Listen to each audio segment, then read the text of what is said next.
Hi Chem, Mr. Pajak here. In this video, we're going to address some of the really foundational kind of pieces of information that's introduced in the potential energy diagram assignment that's posted on the OneNote.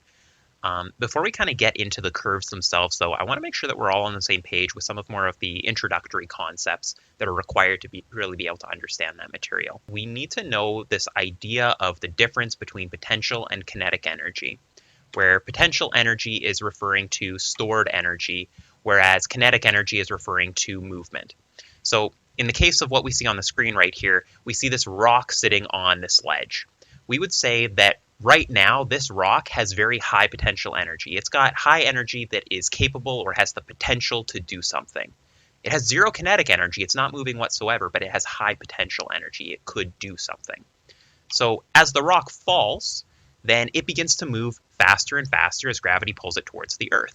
So as that rock is falling, then that potential energy, as it's approaching the ground, it's decreasing, because as it's approaching the ground, there's less and less potential for it to do something because that energy is being converted to kinetic energy.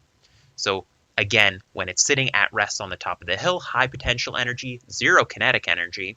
But when it falls, that kinetic energy increases, and the potential energy decreases. At the beginning of the potential energy assignment, there's this reference to what happens as molecules approach each other with respect to collision theory. So as molecules are racing towards each other, we know that they have electron clouds surrounding them, which have negative charges. Of course, they're composed of electrons. So that means that as these molecules are far away and they're racing towards each other, they have high kinetic energy. But as they come closer and closer, well, then repulsion between those electron clouds increases, which means that the kinetic energy is slowing down. As kinetic energy is slowing down, potential energy is building up. And we can think of this kind of like springs. So if you imagine the hands on the screen to be the molecules as they're racing towards each other, and the spring or the shock in the middle to represent the repulsive force of the electron clouds as the molecules come closer and closer, then you'll notice it becomes more and more difficult for the hands to compress, for the molecules to get closer to each other as the spring is compressed. But think about what's going to happen here is as that spring compresses, it's building up potential energy, so it wants to snap back, converting that potential energy back into kinetic energy. And so this is kind of really what we're looking at or thinking about when we want to start considering these curves that are coming up here. I want to look at one more way that we might represent this relationship between kinetic and potential energy. And I want to do it using this hill. I like this kind of comparison because I think it helps us to visualize really what's happening in the curves that we're about to see. So what we're seeing right now is a ball going up and over a hill. And so what you'll notice is as the ball approaches the hill, it has very high kinetic energy. It's moving very, very quickly. As it begins to climb the hill, it begins to slow down. That kinetic energy is decreasing as it's being converted into potential energy. So we can think of a couple situations that might happen with this ball. If it has sufficient kinetic energy, it's moving quickly enough as it approaches the hill, then it'll go up and over the hill like we're seeing in this graphic here. But if it didn't have enough kinetic energy, let's say that it was moving too slowly, well, it may still partly climb this hill, but it might not have enough energy to go up and over. It might just roll back down. It doesn't go over the hill. So when we start considering chemical reactions, both of these same situations could occur, where the reaction has sufficient kinetic energy to climb the reaction hill, as it were, and go over it, or it may not have enough, and it goes back to where it started. So let's take a look at some of these graphs that we're going to need to be able to kind of understand and just generally interpret what's happening on them. First and foremost, let's take a look at what our axes are. So on our y-axis, we have potential energy. We know that that's stored energy. And on the x-axis, we have something called reaction coordinate. We can think of that as how the reaction is proceeding over time. So we can think of these graphs like the hill we just saw. What we have is on the left side of the hill, this is our starting point. And the right side, this is our ending point. Or when we think about chemical reactions, that would mean that this starting point here, this represents our reactants. This is where our reactants are. And the ending point then would represent our products.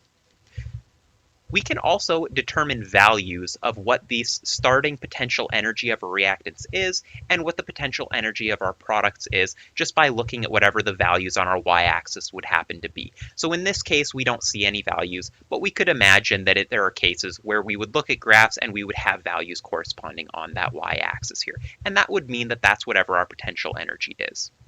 Also on this graph, we've omitted units, but generally with energy, we're talking about things like joules or kilojoules. For the sake of simplicity, I'm just going to leave this unitless for the time being, though. We're just going to say that the potential energy of our reactants is 25, and the potential energy of our products is 10.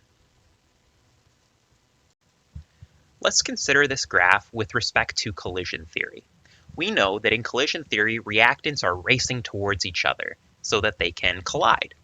Well, with respect to the graph then, that means that our reactants start out with some amount of kinetic energy. And as our reactants approach each other, and the electron clouds want to repel each other, then our kinetic energy is going to slow down and our potential energy is going to build up. So that's this rising phase here. This is the buildup of potential energy as our reactants come closer and closer to each other. At this apex point, we form a special complex that I'm going to represent by this symbol here.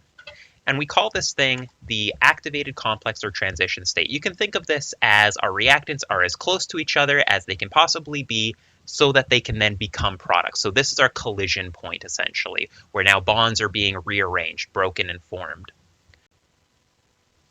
If we compare this to the spring that we were looking at before, where this would mean that our hands are as compressed on that spring as it can possibly be.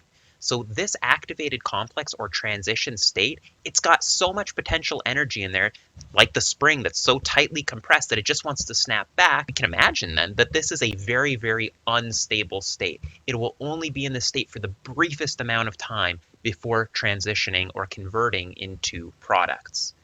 And that's really what this falling phase is here then, is this is the spring snapping out. This is the molecules ricocheting away from each other after those bonds have been rearranged so that now we've got our products racing away from each other. Our potential energy is decreasing as they're moving further and further away, as our electron cloud repulsion is becoming less and less, and our kinetic energy becomes more and more or higher and higher.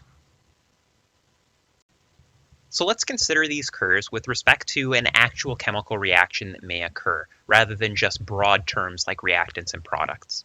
So let's look at this reaction between hydrogen gas and diiodine to form hydrogen iodide. So on this first flat, on the starting point of our hill or our curve, we would put our reactants. This is where our hydrogen gas and diiodine would belong. And at the other side of the curve, this is where our products would belong. So the question becomes then, is what would go up here? Something belongs up there. What would that look like? And we know that this transition state or this activated complex is the point when our two reactants, our hydrogen and our diiodine, are as close to each other as they can possibly be. This is that very, very high, transient, unstable state. We would represent that in this kind of a way. So our reactants are as close to each other as they can possibly be, and we stick it in some square brackets to show that it's transient, it's only temporarily there. We'd never be able to isolate this out of the chemical reaction. It's just temporarily that way as our molecules come into close proximity to each other before ricocheting off into our products. There are kind of two other key pieces of information that we want to be able to get from these kinds of curves. So to make things a little bit easier to see, I'm just going to extend two more hashed lines like we did with the products so we can see the values at two other key points on the graph. I'm extending this one from our reactants just across, so again, it's a little bit easier to see. And I'm extending a hashed line here from this transition state or activated complex to the y-axis so that we can see that in this case it has a value corresponding with 60. We want to know how much energy would we have to put into a system in order for a reaction to take place. How much energy would we have to put in to convert our reactants into this transition state? Think about the ball rolling up and over the hill one more time. We said that there was kind of two possible outcomes there. The first is that we give it sufficient energy, we roll the ball with enough kinetic energy that it's able to roll up and over the hill. The second situation was that we did not provide it enough energy. We give it some energy where it begins to roll up the hill, but it can't quite get to the top, so it rolls back down to where it came from. So that's what we're concerned with in this case, is how much energy do we have to put into the system so that our reactants have enough energy to go over this hill, as it were. We call this energy the EA, or activation energy. And we can determine what this value is, how much energy would be required for the reaction to take place, We can calculate that mathematically. And this looks more complicated than it really is. All that it's saying is that this energy, this amount here, this difference, is the difference between the energy at our transition state minus the energy at our initial state, so our initial energy or our reactance energy. So in this case, really easy math. We know that the energy of our transition state is 60. We know that the energy of our reactance or our initial energy is 25. And so the difference between 60 and 25 is, of course, 35. So that's our energy of activation. That's the amount of energy we'd have to put into this system to get it to the top of the hill so that it can roll over the other side. Imagine that we didn't give it this much energy. Maybe we just gave it 25.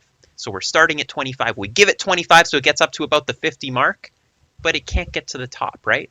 So what's it going to do? It's going to roll back down the hill to the reactants, meaning that we just don't have enough energy. This is the molecules bouncing off each other without being able to reform bonds. We don't have enough energy to get over this energy hill. Let's apply our understanding of activation energy to a slightly different looking curve. So my question then is, which of these two arrows, the red or the blue, represents activation energy for this curve? And to be able to answer that, what we need to do is we need to think about what activation energy is. Remember, we know that activation energy is the energy at our transition state minus our initial energy or the energy of our reactants. So in this case, our activation energy would be represented by the blue line, not the red line. So if we were to solve this problem and plug in our numbers, then we know that the energy of our transition state is 40. We know that the energy of our reactants or our initial energy is 15. And so the value of our activation energy or energy of activation is going to be 40 less 15, which is 25. Now let's compare three different graphs to see what impact activation energy has on the rate of reaction. So these three graphs are meant to be identical in every respect except for the size of their activation energy, meaning that the potential energy of the reactants is meant to be the same across all three graphs, and the potential energy of the products is meant to be the same across all three graphs. The only difference between these graphs is meant to be the activation energy, the size of the hill essentially. So think to yourself, which reaction should proceed most quickly or fastest, and which should proceed most slowly? It turns out that the trend that we see is this, where the higher the activation energy is, the slower the reaction will proceed. And we can kind of think about why that is as well. Think about climbing hills. If we're climbing a big steep hill, it's going to take us a lot longer to go over that hill than if we were climbing a small one. And the same thing is true for molecules as well. If molecules are required to have this high energy to proceed their reaction from reactants to products, it's going to take them longer to do. It's harder for them to do than if there's a small activation energy. The second kind of information that we want to be able to get from this type of curve is analyzing the energy difference between our reactants and our products. Meaning we want to know what this difference is. We call this difference in energy our change in H, which means change in enthalpy. Now, enthalpy may or may not be a new word for you. I'm not entirely sure. But essentially, you can think of enthalpy as like the heat of the system, which is kind of convenient because it's a capital H, right? H for heat. So it's kind of nice to be able to keep track of in that way. So change in enthalpy means change in heat of the system. So really, we're comparing the heat of the system at the starting point in the reactants to the heat of the system in the ending point in the products. From this information, whether this change or this difference in enthalpy is positive or negative, we can use that to analyze whether our reaction is endothermic or exothermic. As kind of a really brief review of endothermy versus exothermy, let's take a look at these two different images. So if both of these different circles represent two different systems, then that can help us to identify whether something is endothermic or exothermic. So looking at the one on the left here, for example, this is an endothermic situation. And the way that I kind of remember this is that if this is our system and we're adding heat into it, that means that we're entering heat. So thinking about the root or the prefix on the word endothermic, it starts en, just like the word enter means that heat is entering into our system, so it's endothermic. Conversely, the system on the right here, where heat is leaving the system, so we see that again, the circle is our system, we see heat is leaving that system. Thinking about the prefix on exothermic, well, that's kind of like exit. In this case, heat is exiting the system. So exothermic, heat exits, endothermic, heat enters. So if heat is entering our system then, that means that we're adding heat in, which means that this would correspond with a positive delta H. We're adding more heat in, so the value of the heat of the system is increasing. Whereas in an exothermic system, since heat is leaving the system, means that we're losing heat, means that the heat of the system is decreasing, so we're subtracting. It's a negative delta H value for an exothermic system. Going back to our curve, we can calculate our value for delta H, or our change in enthalpy, and we can decide whether this type of curve represents an endothermic or exothermic reaction.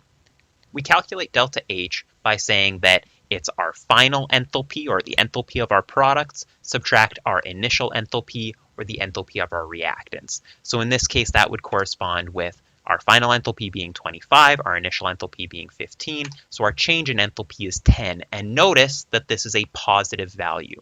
Since this is a positive value, it means that we're adding heat into our system. If we're adding heat into our system, or heat is entering our system, then this would be an endothermic process. This type of curve, where the energy or the potential energy of our products is higher than the potential energy of our reactants, means that this is an endothermic reaction. This type of curve is endothermic. We can compare this to another type of graph. This is one we've seen earlier. But again, we're going to calculate our change in enthalpy. We know that our change in enthalpy is the difference between our reactant and product enthalpies. And so we can calculate this again using the exact same formula. Our final enthalpy in this case is equal to 10, and our initial enthalpy in this case is equal to 25. So then running the math through, we can see that this is a negative 15 value. So again, in this case, negative. Let's think about what that means. Our products have lower potential energy than our reactants. That means, since this is negative, the system is losing heat. It's losing energy in this case. If it's losing energy, or energy is exiting the system, then this would be considered an exothermic reaction. The final kind of thing that I want to consider with these types of graphs is this idea of catalysts. So remember when we were talking about collision theory, we introduced catalysts. We said that catalysts speed up the rate of reaction without themselves being changed or consumed by it. And we said that they do that by holding reactants in close proximity to each other and in favorable orientations for reactions to occur. If we were to consider what a graph would look like when it's catalyzed versus non-catalyzed, we can represent it in this kind of way. So we've seen this type of graph before. This is an exothermic reaction in this case. We can represent the impact of a catalyst in this way. So the solid line here is our uncatalyzed reaction, whereas the hashed line here is our catalyzed reaction. Let's think about what impact a catalyst has on these two variables that we've been introducing or kind of investigating to this point, meaning enthalpy and activation energy. Let's think about activation energy first. Remember, activation energy, we said, was essentially the size of this hump compared to our potential energy of our reactants. So just kind of extending a line across the screen so we can make this a little bit easier to see, we can see that in an uncatalyzed reaction, this is our activation energy, and in a catalyzed reaction, this is our activation energy, this red line here. So blue line is uncatalyzed, red line is catalyzed. Well, that means then that our activation energy is being decreased by the presence of the catalyst. And we can visualize what's happening in this reaction, why the activation energy is decreased, by kind of considering the role of the catalyst. Where remember that the catalyst helps speed up the rate of a reaction, both by holding the reactants in close proximity to each other, as well as in favorable orientations. It means that there isn't as much energy that's required for that reaction to proceed. Essentially what it's doing is it's lopping off the top of this hill. It's just making the hill smaller. By holding our reactants in close proximity, well, then they don't need to have as much energy to collide into each other to be able to form products. They're put right next to each other. They don't have to be going as fast. They don't have to have as much kinetic energy or as high of kinetic energy. So again, in this case, then catalysts reduce our energy of activation, our activation energy. And in doing so, speed up the rate of reaction. We can also consider how our change in enthalpy is impacted by the presence of a catalyst. We'll notice that even though there's a catalyst here, we're not changing the starting energy state of our reactants or the energy state of our products. That is, the difference between these two things isn't changed. And the reason for this is because the energetics of these two states is determined by the bonds that are present in them. So using a catalyst isn't changing the way that oxygen is bound to hydrogen or carbon is bound to nitrogen or whatever our bonds happen to be. Those bonds, the energy of those bonds is always the same. So even though we're changing the route that we take or how difficult or easy or the rate that we get from reactant to product, we're not changing the nature of those bonds that are there. So our enthalpy is unchanged in these reactions, regardless of whether we're using a catalyst or not. So this has been definitely a longer video than I was initially intending, and we've gone through quite a lot of information. So to kind of make sure that we just got some of the main salient takeaways, here it is summarized on the screen. So let's go through it briefly here. We know that potential energy, we said that that's stored energy. It's like the rock sitting at the top of the cliff. Whereas kinetic energy is movement. So that's now pushing the rock off. And we know that these two things are inversely related, where we can have high potential energy and low kinetic energy, and then by decreasing the potential energy as we push the rock off, we're increasing the kinetic energy. So a bit of an inverse relationship. We also looked at potential energy diagrams, and we said that they're used to represent the energetics of chemical reactions. We know that reactants form products by going through an unstable high energy transition state, also known as the activated complex. That was that peak of our hill, and we used this kind of funny looking symbol to represent that.